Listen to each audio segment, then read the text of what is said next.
So today we will talk about the CBI and the issue of general consent. As you know, now the matter in the Supreme Court related to the issue of general consent, is there any state has withdrawn the general consent, then the CBI has lose all the power to investigate the cases in the state, in the concerned state like West Bengal, Chhattisgarh, or there are the Andhra Pradesh are like cases, those would have withdrawn the general consent, and that's why the matter is in the Supreme Court. So what is the matter and what is the case? Basically, the CBI in the recent cases actually lodged an FIR against in the West Bengal against the illegal coal mining, and which involved the central government employees, and that led to the investigation. And but the West Bengal has withdrawn. Now the CBI lose the power to investigate in the state, and that's why the matter went to the Calcutta High Court, and Calcutta High Court gave the very significant judgment, in which judgment that Calcutta High Court said that state government cannot stop any central investigation agency to probe into the illegal cases or any of the cases related to corruption. And it also give very significant judgment that issues of general consent and whatever have the power of the state government related to general government, that should be related to only the state government employee, not to the central government. And this lead to the many issues, and which is challenged by the West Bengal government in the Supreme Court after registering the FIR registered by the CBI as well, and what is the judgment of the Calcutta High Court. So we will try to understand that why it is in news, and what is the matter, what is general consent, and what are the powers which CBI derive, and is there any option available to CBI if the general consent is withdrawn. Now further CBI can investigate the cases into the state. So let's talk about. So as I have told you, why in news, that after the Calcutta High Court judgment, the judgment challenged in the Supreme Court, and SC has also raised concern about the pendency of investigations around the 150. So what happened that there is a cases registered but state has withdrawn the general consent. Then the matter went to the Supreme Court after the sanction. So CBI tried to take permission from the Supreme Court to investigate the cases into the state because the state has withdrawn general consent, and that's why the Supreme Court also raised the question if there is a pendency of investigation will take place, then obviously that's why the matter is in the Supreme Court, and the state has also withdrawn the general consent as I have told you. So this is the whole issue. Now what is the general consent? What do we mean by the central general consent? So remember that CBI is governed by the Delhi Police Establishment Act, and you should remember that CBI is not a statutory body, neither a constitutional body or nor a statutory body. It derives its power from the Delhi Police Establishment Act 1946, and must mandatorily obtain the consent of a state government before beginning to investigate a crime in the state. And this comes under the section 6 of the Delhi Police Establishment Act 1946. If you talk about the traces of the CBI, then the CBI is not a newly formed, but you can trace the formation of the CBI even before independence in 1941, and that led to the after that the formally the CBI, the specifically Central Bureau of Investigation, formed in 1969, and this is actually a notification released by the Ministry of Home Affairs at that time, and that's why it is neither a statutory body or nor a constitutional body, and basically you can say it is an executive body. So as I have told you, about the general consent, the power drives of the state government from this section 6 of Delhi Police Establishment Special Establishment Act 1946. So in this, as I have told you, a general consent given by the state to investigate in the cases smoothly and seamlessly. So there are the two consent. First is the case related, or you can say the specific consent, and the second is the general consent. Generally, the state government provide the general consent to central government to investigate the cases in the state smoothly and seamlessly. So there will be no barrier. So why there is a withdrawal of general consent by the state government? So if you look, not only one or two states, even the 8 states currently has withdrawn the general consent, including the Punjab, Chhattisgarh and West Bengal. As you know, if you look at the West Bengal and central government, there is a confrontational federalism is taking place, and that's why the withdrawal of general consent. And the foremost reason is the misuse of the CBI, especially during the election time. As you know, the use of the CBI and the investigation agency like income tax and especially the NIA. So these are the central agencies. Central government use this central agency trying to malign the state government, and that lead to the withdrawal of general consent. So this is very important. You need to remember the section 6 of Delhi Police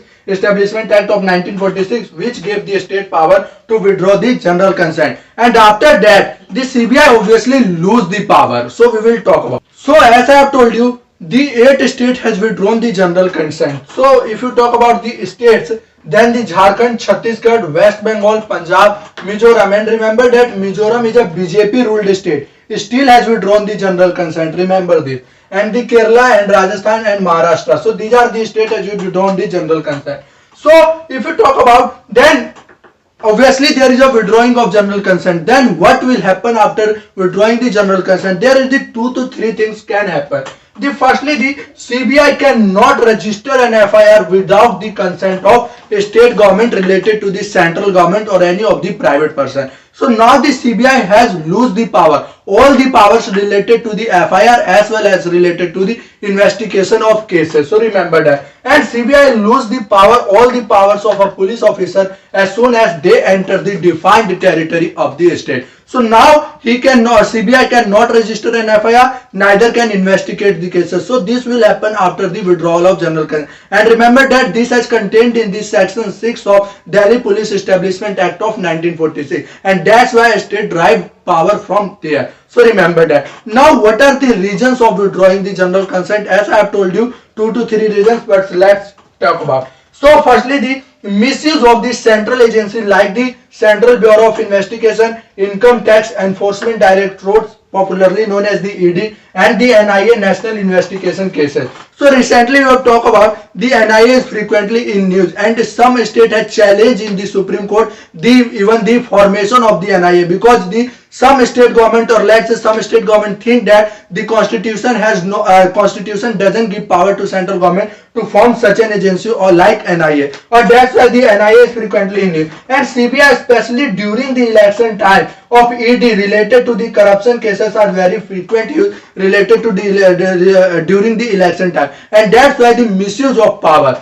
Another is the political vendetta and try to malign the state government. As you know, during the election time, they either try to take the political vendetta or trying to malign the state in the eyes of people. Yes, these are the corrupt officers, these are the corrupt government, these are this. So these are trying to malign the state government. So this is one of the motto to use the central agency like CBI. Another, if you talk about, make a motto against state in a political rally. As I have told you that trying to malign in itself, that in the political rally like Prime Minister of India or let's say Chief Minister of some state told about it, this government is corrupt, this government is corrupt, this officer is corrupt, that officer is corrupt. So this is make a motto against state, or trying to malign the state in the eyes of people, so to take the political advantage through vote. So these are the 3 reasons which forced the state government to withdraw the general consent. So after the withdrawing the general consent, now the state has the full power to take advantage of that. And now before investigation, or before forget about the investigation, before registering an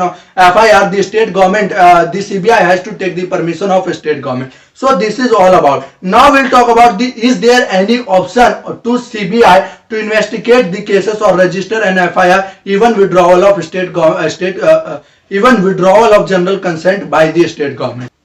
After the withdrawal of general consent by the state, the CBI has the following powers to still investigate in the state which has withdrawn the general consent. First is that the power from the Calcutta High Court judgment related to, recently came in July, related to illegal coal mining. So firstly, the Calcutta High Court gave very significant judgment in which the 2 statement was very significant. Firstly, the central agencies cannot be stopped from probing an employee of the central government in another state. Forget about the state government. If there is any central government employees located in the state or have related to the corruption cases, then state government cannot stop the central agency to investigate in that cases or charges framed against an officer. So this is the first judgment of Calcutta High Court. The second is the withdrawal of consent would apply in cases where only employees of state government is involved. This is the second very significant argument given by the Calcutta High Court. What said that? if there is any central government which is working in the state government, so this general consent would not apply on them. It is only applied to them with the state government employees, because the state is related to the state government employee, and it has the, because ultimate jurisdiction of the central government employees lies to the central government. So this is very important. Now the another, if you talk about the CBI retained the power to investigate cases before withdrawal of general consent. Suppose if there is a cases or FIR registered in 2017, let's say November, and if the withdrawal of general consent has took place in 2017 December, then CBI has the power to investigate that case which is registered in November. Forget about December. So this is one of the important power lies with the CBI.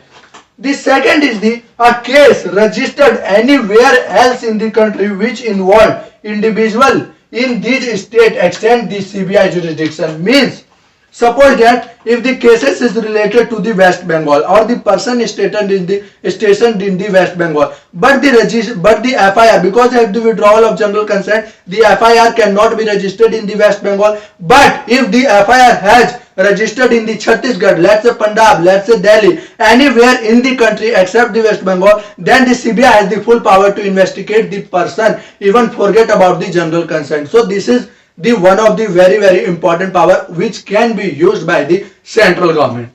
So further, if you talk about is there is any available option, then the section 166 of the Code of Criminal Procedure, popularly known as the CRPC, allows the police officer of one jurisdiction to ask an officer of another to carry out a search on their behalf. Suppose that if the state involved where the general consent has withdrawn, but the officer is there working on that case, then the CBI has the full power to take or carry out or ask that officer that yes, we can take that action or we can investigate the cases. So this is one of the cases or section under 166 on this CRPC. But this has the very little significance, but obviously because the state government has influence on that officer, and that's why that officer will not give permission to CBI to do the thing. So this is one of the important aspects. If we talk about that consent doesn't apply in cases where someone has caught red-handed taking a bribe.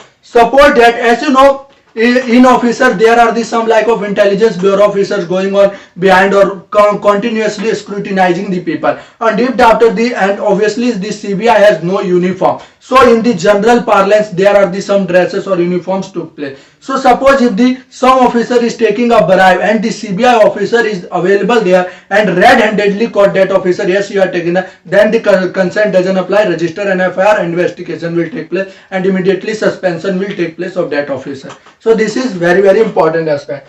If we talk about the CBI could register a case in Delhi if some part of the offense connected with Delhi and arrest and prosecute. Means something happened in the Chhattisgarh, Maharashtra, West Bengal, let's say Punjab, but the connection lies with the Delhi, which is the capital of this country. So then the CBI can still register an FIR, can prosecute that individual related to Delhi case. So this is one of the important. So in the final, we can say that yes, after the withdrawal of general consent, CBI has the power to investigate into the cases even after the withdrawal of general consent. After this argument, we support that the CBI can investigate in all the cases even after the withdrawal of general consent. If we talk about the central government has also filed a suit in the Supreme Court and clearly said that forget about the state government, even central government cannot stop to investigate the central agency. So this is all about. And if you talk about, so this is only the fault of the state government. No, it's about the central government as well. And central government, while doing an amendment in 2018, has fully protected the central government as well for even registering an FIR. So this is the very important fact. You need to remember that. So this is all about. So obviously there is a combination of the and misuse of the CBI is the main thing which lead to the withdrawal of general consent. So if the harmonization of federal polity will take place, then obviously the CBI should be given the autonomy. So now the central government has withdrawn all the autonomy, not only administratively but also legally. So that's why this CBI should give autonomy both about the state government and also about the central government. So there will be equality about the state government, and the state government will not hamper the work of the CBI. So this is all about, and obviously the matter is in the Supreme Court. Whatever will the judgment will come, we will talk about, we will discuss fully. So this is all about. Thank you guys. Hope you like this video. You should subscribe my channel. Thank you so much for watching this video.